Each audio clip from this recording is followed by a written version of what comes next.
Breaking news చూస్తున్నాం. BRS నేత అచ్చంపేట మాజీ ఎమ్మెల్యే గువ్వల బాలరాజును పోలీసులు అరెస్ట్ చేశారు.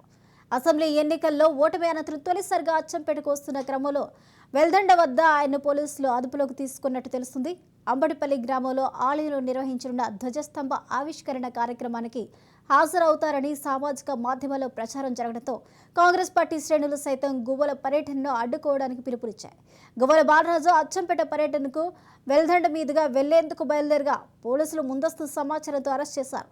తమ నాయకుడిని అక్రమంగా అరెస్ట్ చేశారని పార్టీ కార్యకర్తలు పిఎస్ ముందు బైఠాయించి ఆందోళన చేపట్టారు. వెంటనే చేయాలని నినాదాలు చేశారు. ఇదే అంశానికి సంబంధించిన పూర్తి అప్డేట్స్ మా ప్రతినిధి సాగర్ లైవ్ లో అందిస్తారు. సాగర్, 2023 ఎన్నికల్లో అయితే అచ్చంపేట నియోజకవర్గం దాదాపుగా రాష్ట్ర వ్యాప్తంగా కూడా వార్తల్లోకి ఎక్కిన విషయం అందరికీ తెలిసిందే. అప్పుడు కాంగ్రెస్ పార్టీ, బీఆర్ఎస్ పార్టీకి సంబంధించిన గువ్వల బాలరాజు, కాంగ్రెస్ పార్టీకి సంబంధించిన వంశీకృష్ణ ఇద్దరి మధ్య కూడా చాలా వరకు వాగ్వివాదాలు, తర్వాత ఘర్షణ వాతావరణాలు నెలకొన్నాయి. దాదాపుగా కూడా ఇటు కాంగ్రెస్ పార్టీ కార్యకర్తలంతా కూడా గువ్వల బాలరాజుపై దాడి చేశారంటూ కూడా హాస్పిటల్లో ఉండి తర్వాత డిశ్చార్జ్ అయిన తర్వాత ఇదో సెంటిమెంట్గా కూడా భావించినప్పటికీ కూడా కానీ 2023 ఎన్నికల్లో అచ్చంపేట నియోజకవర్గ ప్రజలు మాత్రం కాంగ్రెస్కు పట్టం కట్టారు. వంశీకృష్ణకైతే కాంగ్రెస్ పార్టీ నుండి అయితే విజయం తథ్యమైంది. అయితే ఇదే విషయానికి సంబంధించి నేడు ఎన్నికల పోలింగు ఫలితాల తర్వాత కూడా గువ్వల బాలరాజు మాజీ ఎమ్మెల్యే ఎవరైతే ఉన్నారో 2014-18 ఎన్నికల్లో అయితే ఈయన విజయం సాధించాడు. 2023లో ఓడిపోయిన తర్వాత మొట్టమొదటిగా ఈరోజు నియోజకవర్గానికి అయితే రావడానికైతే ఆయన కొన్ని ప్రైవేట్ కార్యక్రమాలకు సంబంధించి అంబట్పల్లికి సంబంధించిన ధ్వజస్తంభం కార్యక్రమానికి సంబంధించి ప్రతిష్టాపన కార్యక్రమం సంబంధించి ఆయన నియోజకవర్గానికి రావాల్సి ఉండే. అయితే ఇదే విషయానికి సంబంధించి ఆయన హైదరాబాద్ నుంచి బయలుదేరిన అనంతరం కాంగ్రెస్ పార్టీ నాయకులు కూడా ఇతన్ని దాదాపుగా కూడా అడ్డుకోవాలనే నేపథ్యంలోనే అక్కడికి స్థానిక ఎమ్మెల్యేను పిలవకపోకుండా మాజీ ఎమ్మెల్యేను పిలవడం ఏంటంటూ కూడా కార్యకర్తలంతా కూడా ముందస్తుగానే అతనికైతే అక్కడ రావద్దు ఇటు అంటే ముందస్తుగా కాంగ్రెస్ నాయకులంతా కూడా చెప్పిన పరిస్థితి. ఎవరైతే గువ్వల బాలరాజు ఉన్నారో ఆయనను అడ్డుకోవాలంటూ కూడా వాళ్ళు భవిష్యత్తుగా కార్యాచరణ రూపొందించుకొని కూడా వెల్దండ దగ్గరికి రాగానే పోలీసులకు సమాచారం అందింది. పోలీసులు ముందస్తుగానే కూడా ఎటువంటి అవాంఛనీయ సంఘటనలు చోటు చేసుకోకుండా మాజీ ఎమ్మెల్యే గువ్వల బాలరాజును అయితే వెల్దండ పోలీస్ స్టేషన్లో అయితే పెట్టారు. దీనికి సంబంధించి కూడా భారీ ఎత్తున బీఆర్ఎస్ పార్టీ నాయకులు కార్యకర్తలంతా కూడా వెల్దండ పిఎస్ దగ్గరికి చేరుకొని తమ నాయకుడిని బయటికి విడుదల చేయాలి, ఏదైతే కార్యక్రమం ఉందో దానికి సంబంధించి కూడా అతన్ని ఆ కార్యక్రమానికి పంపించాలంటూ కూడా చాలా వరకు కూడా ఆందోళనలు చేసిన పరిస్థితి.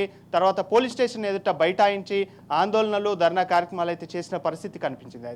అయితే ఇదే విషయానికి సంబంధించి కూడా పోలీసులు ఆందోళన ఉధృతం కావడాన్ని చూసి అందరినీ కూడా ఒకసారిగా నాయకులు కార్యకర్తలంతా కూడా అదుపులోకి తీసుకొని వారిని అయితే ఒక్కొక్కరిగా సొంత పూచికత్తుపై అయితే పంపించారు. అయితే గువ్వల బాలరాజుకు మాత్రం కొంచెం ల్యాండ్ ఆర్డర్ సమస్యలు వచ్చే అవకాశం ఉంది కాబట్టి ఈసారి కాకుండా నెక్స్ట్ టైం నియోజకవర్గ పర్యటన పెట్టుకోవాలంటూ కూడా గువ్వల బాలరాజుకు సర్ది చెప్పి సొంత పూచికత్తుపై ఆయన అయితే విడుదల చేసినట్లు కూడా మనకు అందుతున్న సమాచారం. స్వప్న, అయితే ప్రస్తుత పరిస్థితి అక్కడ ఎలా ఉంది? అంతా సద్దుమణిగినట్టేనా?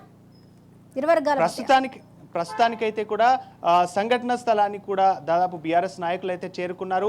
అప్పటికే కూడా పోలీసులు అంతా వాళ్ళందరినీ కూడా చెదరగొట్టి ఎక్కడికక్కడ సర్దుమణిగే తర్వాతనే సొంత పూచికత్తుపై కూడా గువ్వల బాలరాజును పంపించారు. ఆయన్ను విడుదల చేసినట్టుగా కూడా మనకు అందుతున్న సమాచారం. ఇప్పటికే కూడా బీఆర్ఎస్ నాయకులు పోలీస్ స్టేషన్ ఎదుట అయితే ధర్నాలు చేశారు. తమ నాయకుడిని అయితే బయటికి విడుదల చేయాలి, ఏదైతే కార్యక్రమాలు ఉన్నాయో ఆ కార్యక్రమాలకు సంబంధించి కూడా తమ నాయకుడు వెళ్ళి ధ్వజస్తంభ కార్యక్రమం కానీ మిగతా ప్రైవేట్ కార్యక్రమాల్లో కానీ తమ నాయకుడు పాల్గొంటాడంటూ కూడా నాయకులు నినాదాలు చేసినప్పటికీ కూడా పోలీసులు అయితే మాత్రం ఇప్పుడున్న పరిస్థితిలో ఎలాంటి అవాంఛనీయ సంఘటనలు చోటు చేసుకోకూడదు అంటే ఇతన్ని మాత్రం అరెస్ట్ చేసి అనంతరం తర్వాత సాయంత్రం కానీ రాత్రి లోపల సొంత పూచికత్తుపై పంపిస్తామంటూ కూడా నాయకులకు సర్ది చెప్పి పంపించిన పరిస్థితి కనిపిస్తుంది. స్వప్న, అయితే గువ్వల బాలరాజుని అడ్డుకున్నారని చెప్తున్నారు. అయితే గతంలోనే ఈ ధ్వజస్తంభ ఆవిష్కరణకు సంబంధించి ఆయనకి ఇన్విటేషన్స్ కానీ లేకపోతే ఆహ్వానం కానీ వచ్చి ఉంటుంది. మరి ఇలాంటి పరిస్థితుల్లో ఎందుకు అడ్డుకోవాల్సి వచ్చింది? దానికి గల కారణాలు ఏంటి?